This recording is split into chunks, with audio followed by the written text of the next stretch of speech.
ఇందిరమ్మ ఇళ్ల కేటాయింపులో రేవంత్ సర్కార్ పక్షపాతం చూపిస్తోంది. ఓ గ్రామానికి 40 ఇళ్లు కేటాయిస్తే మరికొన్నింటికి 4-5 ఇళ్లు కేటాయించి చేతులు దులుపుకుంటున్నారు.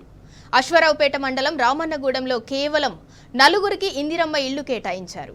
కాంగ్రెస్ ప్రభుత్వ తీరును నిరసిస్తూ రహదారిపై ప్రజలు ఆందోళన చేపట్టారు. అర్హత ఉన్నవారికి ఇల్లు కేటాయించాలని డిమాండ్ చేశారు.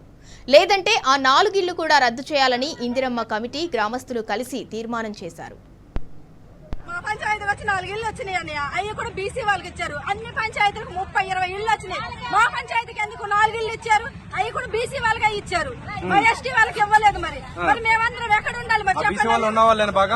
ఉన్న వాళ్ళు ఉన్నారు, లేని వాళ్ళు కూడా ఉన్నారు. 4 ఇళ్లు ఎలాగిస్తారని ఇప్పుడు మొన్న గాలిదుమ్ముకి మా ఇంట్లో అది మామిడి చెట్టు పడి ఇల్లు స్లాప్ పోయింది. మేము బయటే ఉంటున్నాం. మేము ఎక్కడ ఉండాలి? మరి వాళ్ళంటే వాళ్ళకి కూడా కావాలి కదా ఇల్లు.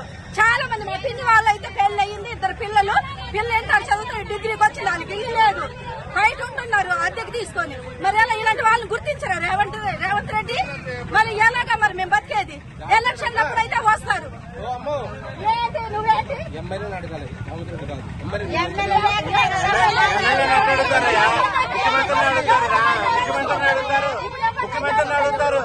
సర్పంచ్ ఎవరైతే ఎమ్మెల్యే ఇచ్చేది అంతేగా. మరి రేవంత్ రెడ్డి చెప్పకోకుండా ఎమ్మెల్యే ఇస్తున్నాడా ఇల్లు? ఆయన అంటే రేవంత్ రెడ్డికి సంబంధం లేదని మాట్లాడుతున్నాడు. రామన్నగూడ గ్రామ పంచాయతీ మాజీ సర్పంచ్ గారిని రామన్నగూడలో 4 ఉన్నారా? మిగతా వాళ్ళు లేరా? మాకు 20-30 ఇస్తే మిగతా వాళ్ళందరూ మేము చూసుకొని మేము ఉంటాము. ఒక ఉపాధి అనేది మాకు ఉంటది కదా, ఒక గూడు గుడిసె మాకు ఉంటది కదా. 4 లేరు కదా రామన్నగూడలో, అది కూడా చూసుకొని ఇవ్వాలి. మరి ఎమ్మెల్యే గారు ఏం చేస్తున్నారో ఏంటో, మరి కావాలని చేస్తున్నారో, మరి ఇవ్వాలని ఇచ్చారో మాకు అట్టే లెక్కని మాకు న్యాయం జరగాలి అంతే మేము కోరుకునేది మా రామన్నగూడ.